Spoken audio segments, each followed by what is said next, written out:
Hello everyone, welcome back to my channel. আজি আপোনালোকক দেখাম ওল কচুৰ ঠুৰি আৰু শুকান মাছৰ ৰেচিপি। মই ইয়াতে শুকান মিছা মাছটো ব্যৱহাৰ কৰিছোঁ। আপোনালোকে ইচ্ছা কৰিলে যিকোনো শুকান মাছ ব্যৱহাৰ কৰিব পাৰে। আৰু শুকান মাছ আপোনালোকে মাৰ্কেটত ইজিলি পাই যাব। লগতে ওল কচুৰ ঠুৰিখিনিও পাই যাব। আমি ওল কচুৰ ঠুৰিখিনি ভালদৰে ধুই সৰু সৰুকৈ কাটি ল'ম। তাৰ লগতে আমাক প্ৰয়োজন হ'ব আৰু কেইটামান সামগ্ৰী। সেইকেইটা হৈছে বিলাহী, কেঁচা জলকীয়া, পিঁয়াজ আৰু আদা নহৰু। আমি গোটেইখিনি বস্তু ভালদৰে কাটি ল'ম। আপোনালোকৰ তাত ওল কচুৰ ঠুৰিটো কি বুলি কয় জনাবলৈ নাপাহৰিবচোন। আৰু আপোনালোকে এইখন আঞ্জা খাই পাইছেনে সেইটোও কমেণ্ট কৰিবলৈ নাপাহৰিব।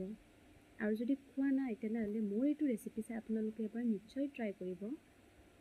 আৰু মই আপোনালোকক গেৰাণ্টি দিব পাৰোঁ আপোনালোকে খুবেই টেষ্টি পাব। এতিয়া আমি গোটেইখিনি আমাৰ প্ৰিপাৰেশ্যনখিনি হৈ গ'ল। শুকান মাছখিনি আমি গৰম পানীৰে নিমখ দি ভালদৰে ধুই ল'ম। এতিয়া কেৰাহীখন ভালদৰে গৰম হ'বলৈ দি তাত তেল দিছোঁ। তেলখিনি গৰম হোৱাৰ পিছত তাত দুটা জিৰা, কাটি থোৱা পিঁয়াজ সেইখিনি দি আমি ফাৰ্ষ্টতে ভালকৈ গোল্ডেন ব্ৰাউন হোৱালৈকে লৰাই লওঁ। তাৰপিছত আমি তাত খুন্দি লোৱা আদা নহৰুখিনি লগতে বিলাহী আৰু কেঁচা জলকীয়াখিনি দি ল'ম।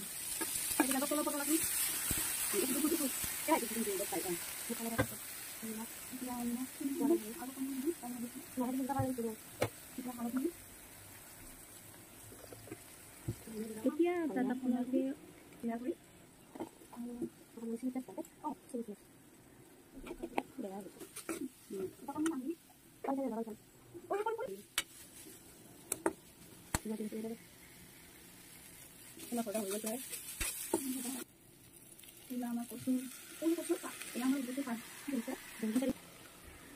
তাৰপিছত আমি ইয়াতে যিখিনি আমি নৰ্মেলি ইউজ কৰোঁ মছলা সেইখিনি দি দিম। হালধি গুড়ি, ধনিয়া গুড়ি, জিৰা গুড়ি আৰু মই ইয়াতে ৰেড চিলি ফ্লেক্স ইউজ কৰিছোঁ। আপোনালোকে ৰেড চিলি পাউডাৰ ইউজ কৰিব পাৰে।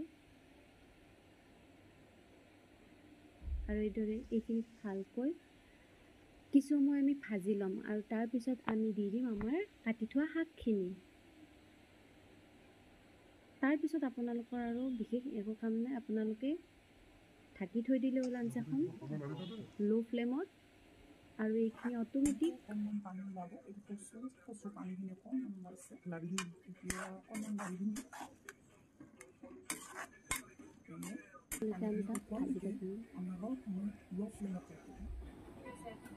আৰু এয়া আমাৰ আঞ্জা ৰেডি। আপোনালোকেও ট্ৰাই কৰি চাব আৰু মোক জনাবলৈ নাপাহৰিব।